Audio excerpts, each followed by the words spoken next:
रूसी तेल पर G7 के प्राइस कैप का ज़ेलेंस्की का समर्थन। गैस की कीमत पर भी प्राइस कैप लगाने की अपील। G7 के फैसले से मॉस्को की आमदनी पर असर होगा। ज़ेलेंस्की तेल के बढ़े आर्टिफिशियल दाम से रूस कर रहा है ब्लैकमेल, ये कह रहे हैं। और वो कह रहे हैं कि इस मामले में रूस की इस हिमाकत को हैसियत दिखाई जानी जरूरी है। ज़ेलेंस्की जो कह रहे हैं वो यूरोप की उन कंट्रीज को कैसा साउंड कर रहा होगा जिनको एनर्जी चाहिए? महेश सचदेवा सर, थोड़ा विरोधाभास तो होगा इसमें, क्योंकि जिसकी बिल्ली है उसी को म्याऊं कहना होता है।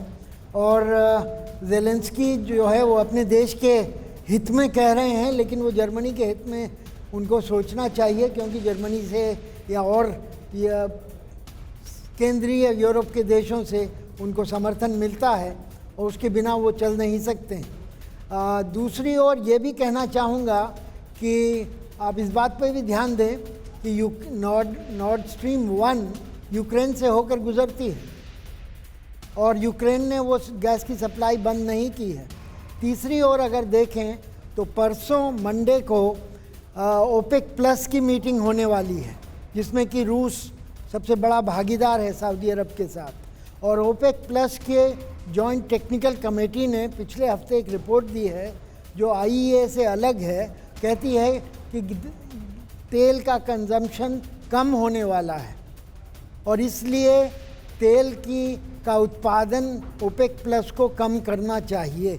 अगर ऐसा होता है तो एक तरफ गैस का उत्पादन कम हो रहा है और तेल की तरफ अगर विकल्प में जाना चाहें तो तेल का उत्पादन भी कम होने की ये बहुत इंपॉर्टेंट बात कही जा रही है। देखिए, अगर तेल के संदर्भ में ये पहले से गैस को लेकर हाहाकार है, एनर्जी का जो दूसरा जरिया तेल, उसको लेकर भी अगर ओपेक प्लस ये डिसाइड करने पे आ जाता है। और ये भी कहा गया था कि रूस को इससे अलग कीजिए। अमेरिका लगातार दबाव बना रहा है, लेकिन कहा यह गया था कि फिर उसके बाद बड़ा असर हो जाएगा ओपेक प्लस के बने रहने के लिए। अब उस पर तो खैर विषयांतर हो जाएगा अगर चर्चा के लिए जाएंगे, लेकिन तब तक आपको यह बताना बड़ा जरूरी है कि यूरोप के 12 देश ऐसे हैं जिनके बारे में यह कहा जा रहा है कि आने वाले दिनों में वो एनर्जी पॉवर्टी के शिकार हो सकते हैं, ऊर्जा निर्धनता के शिकार हो सकते हैं। तो उन देशों की चिंताएं, इधर रूस यूक्रेन युद्ध और उधर अमेरिका की दादागिरी। जरा देखिए ये अहम खबर, रूसी गैस सप्लाई बंद होने से यूरोप में आएगी महामंदी। एनर्जी जरूरतों को पूरा करने के लिए रूस पर निर्भर यूरोप, गैस सप्लाई रुकने से यूरोप में और महंगी होगी गैस। महंगी गैस के चलते यूरोप की अर्थव्यवस्था बदतर होगी। ऊर्जा संकट के चलते अर्थव्यवस्था की रैंकिंग में पिछड़ा ब्रिटेन, भारत उसको पछाड़ते हुए ऊपर निकल गया है इकोनॉमी के लिहाज से और आप इकोनॉमी में ग्रोथ के लिहाज से। और ये इस बात का सीधा संकेत है कि यूरोप पर कितनी बड़ी मार इसकी पड़ रही है, यूरोप पर कितना असर। हम इंपैक्ट की बात कर रहे हैं, जरा समझिए इंपैक्ट। यूरोप की जरूरत का 40%, मैं बता चुका हूं आपको कि रूस पर ही डिपेंडेंट है वो 40% के लिए गैस के मामले में। गैस का इस्तेमाल घरों को गर्म करने के लिए, बिजली उत्पादन के लिए, उद्योग धंधों के लिए बहुत जरूरी। इसीलिए you have to choose between eating और हीटिंग। ये बात कही पीके श्रीवास्तव साहब ने। यूरोपीय देशों के लोग ठंड से बेहाल हो जाएंगे। ये जो विंटर सेटिंग अप कर रही है, जैसे ही पीक पर जाती है, यूरोप में बिजली संकट छा सकता है। और बिजली पर आधारित आप जानते हैं आज हर कुछ है। उद्योग धंधे बंद होने से महंगाई और बढ़ जाएगी और महंगाई बढ़ी तो राजनीतिक संकट।